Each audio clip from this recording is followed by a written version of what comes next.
So, if you're trying to see your YouTube recap for 2025, but you're not sure where YouTube actually hit it this year, here are 2 easy ways to check it, even if it hasn't shown up on your account yet. Just keep in mind that YouTube rolls the recap out gradually. The first thing you should try is using your web browser.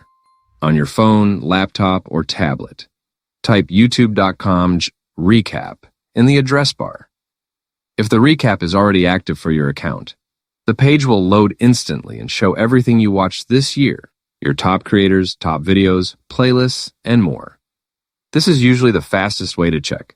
If the page doesn't load, looks empty, or doesn't show your recap yet, try the second method.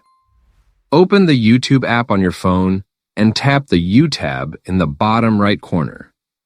When your recap is available, YouTube normally puts a large banner at the top saying something like, "Your Recap 2025," or "See Your Recap." Just tap it and your recap will open right away. If you don't see the banner, that's completely normal. YouTube releases the recap in waves, so it may take a little time before it appears on your account.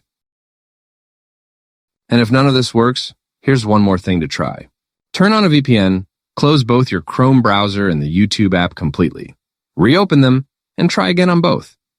This refresh often triggers the recap to appear. If this helped you out, feel free to leave a like, and if you're new here, don't forget to subscribe for more quick and simple tutorials. See you in the next one.